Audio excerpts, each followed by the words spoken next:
Au nom du Père et du Fils et du Saint-Esprit. Amen. Que la paix et la joie du Christ ressuscité soient toujours avec nous tous. Mes chers frères et sœurs en Jésus-Christ, nous continuons la lecture de la Bible. Nous arrivons au chapitre 22 du livre de la Genèse. C'est Abraham sanctifiant. Lisons tout en méditant. Que le Seigneur Jésus nous donne sa force, nous donne le temps de méditation. Alléluia. Amen. Mes chers frères et sœurs en Jésus-Christ, vous êtes en compagnie de Marie-Louise Oumomalarongo.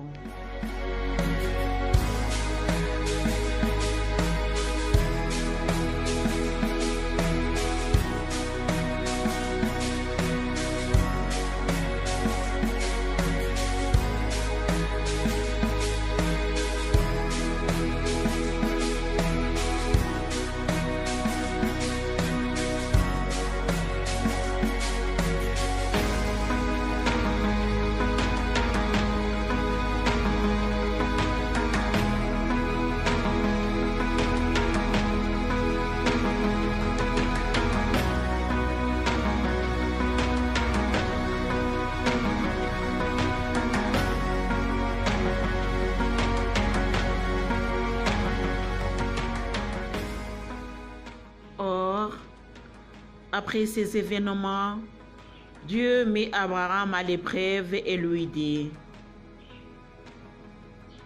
Abraham répondit: Me voici. Il reprit: Prends ton fils, ton unique Isaac, que tu aimes, pars pour le pays de Moria, et là, tu l'offriras en holocauste sur celle des montagnes que je t'indiquerai.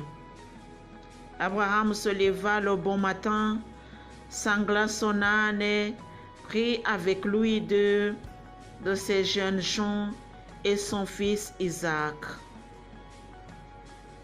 Il fendit les bûches pour l'holocauste. Il partit pour le lieu que Dieu lui avait indiqué. Le troisième jour, il leva les yeux et il vit de loin ce lieu. Abraham dit aux jeunes gens: Demeurez ici, vous avec l'âne, moi et le jeune homme, nous irons là-bas pour nous prosterner, puis reviendrons vers vous. Abraham prit les bûches pour l'holocauste et en chargea son fils Isaac. Il prit en main la pierre à feu et le couteau, et tous deux s'en alla ensemble. Isaac parla à Abraham, son père. Abraham, mon père, dit-il. Et Abraham répondit: Me voici mon fils. Il reprit: Voici le feu et les bûches. Où est l'agneau pour l'holocauste? Abraham répondit: Dieu saura voir l'agneau pour l'holocauste, mon fils. Tous deux continuèrent à aller ensemble. Lorsqu'il fut arrivé au lieu que Dieu lui avait indiqué, Abraham y leva un autel et disposa les bûches. Il lia son fils Isaac et le mit sur l'autel au-dessus des bûches. Abraham tendit la main pour prendre le couteau et immoler son fils. Alors, l'ange du Seigneur l'appela du ciel et cria: Abraham, Abraham. Il répondit: Me voici. Il reprit: N'étends pas la main sur le jeune homme, ne lui fais rien, car maintenant je sais que tu crains Dieu, toi qui n'as pas épargné ton fils unique pour moi. Abraham leva les yeux, il regarda et voici qu'un bélier était pris par les cornes dans un fourré. Il alla le prendre pour l'offrir en holocauste à la place de son fils. Abraham nomma ce lieu le Seigneur voit. Aussi dit-on aujourd'hui, c'est sur la montagne que le Seigneur est vu.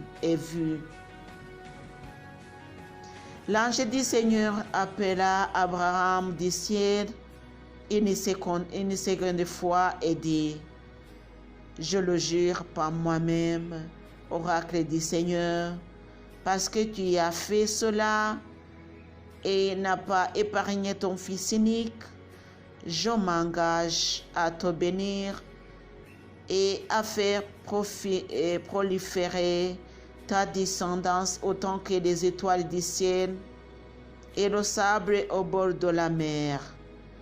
Ta descendance occupera la porte de ses ennemis, si tant est que se béniront toutes les nations de la terre, parce que tu as écouté ma voix. Abraham revint vers les jeunes champs. Ils se levèrent et partirent ensemble pour Beersheba. Abraham habita à Beersheba. Tel est la fin d'Abraham, naissance de Rebecca. Or, après ces événements, on annonça à Abraham, voilà que Milka, elle aussi, a donné des filles à ton frère Nahor. Os, son premier-né, Bouz, son frère, Kemoul, père d'Aram, Kesed, Hazo, Pilda, Yidlaf et Bethuel. Bethuel engendra Rebecca. Ce sont les huit que Milk donna à Nahor, le frère d'Abraham. Sa concubine nommée Reuma eut aussi des enfants, Teva, Gaham, Tahash et Maka. Telle est la fin du chapitre 22 du livre de la Genèse. Chers amis, nous voyons qu'Abraham était très croyant et il n'a pas épargné son fils pour le Seigneur. Donnons au Seigneur tout ce que nous avons, puisqu'il nous prépare de bonnes choses. Alléluia. Lui, il nous a rien refusé. Alléluia. Et puis, nous aussi, nous devons lui offrir tout ce que nous avons. Alléluia. Étendons les mains pour le Seigneur, qu'il prenne ce qu'il veut et qu'il donne ou qu'il mette sur nos mains ce qu'il veut aussi. Alléluia. On dit toujours que ta volonté soit faite. Alléluia. C'est par la croyance qu'Abraham a vu l'Holocauste. C'est par la croyance qu'il a accepté d'offrir son fils en offrande. Abraham était très courageux. Remercions le Seigneur et prions pour nous-mêmes.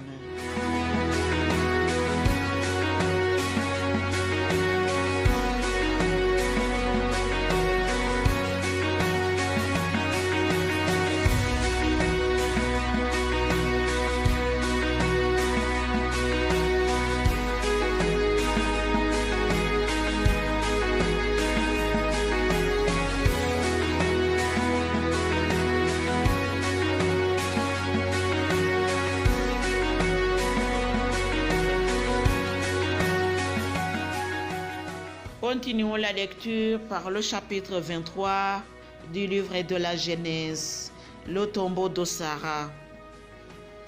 La vie de Sarah dura 127 ans.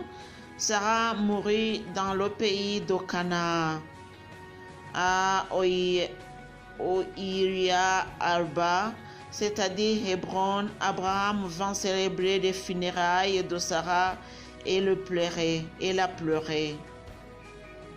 Puis il se releva et s'éloigna de la morte pour parler au fils de Heth. Je vis avec vous, dit-il, comme un immigré et un hôte. Cède-moi en propriété funéraire parmi vous pour que j'ensevelisse la morte qui m'a quitté. Les fils de Heth répondirent à Abraham en ces termes: Écoute-nous, mon Seigneur.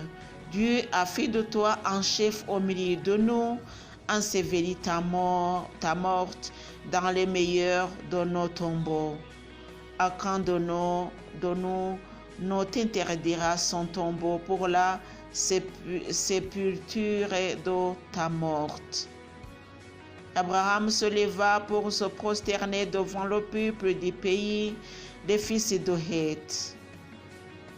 Il leur parla en ces termes: Si réellement la morte qui m'a quitté doit être avec vous dans un tombeau, écoute-moi et intercède pour moi auprès d'Éphron, fils de Korah, pour qu'il me cède la caverne de Macpéla qui lui appartient à l'extrémité de son champ, qu'il me le cède pour sa pleine valeur à titre de propriété funéraire parmi vous.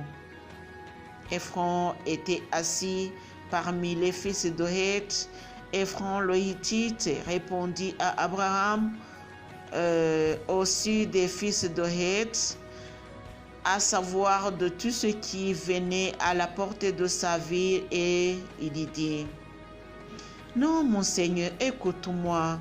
Le champ, je te le donne. La caverne qui s'y trouve, je te la donne. Aussi des fils de mon peuple, je te la donne, ensevelis ta morte. Abraham se prosterna devant le peuple du pays et dit à Éphron, aussi du peuple du pays: Oh, toi, si seulement tu voulais m'écouter, je te donnerai le prix du champ.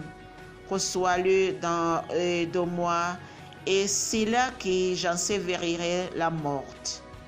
Éphron répondit à Abraham et lui dit: Mon Seigneur, écoute-moi, unité de 400 cycles d'argent, qu'est-ce qu'entre toi et moi? Ta morte ensevelis-la.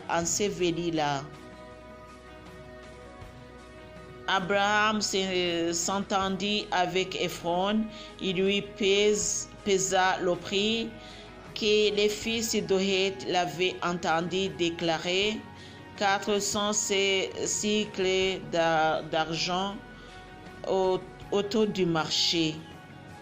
Le champ d'Éphron à Macpéla devant Mamré, le champ et la caverne incluses, y compris tous les arbres dans le champ, dans tout son périmètre.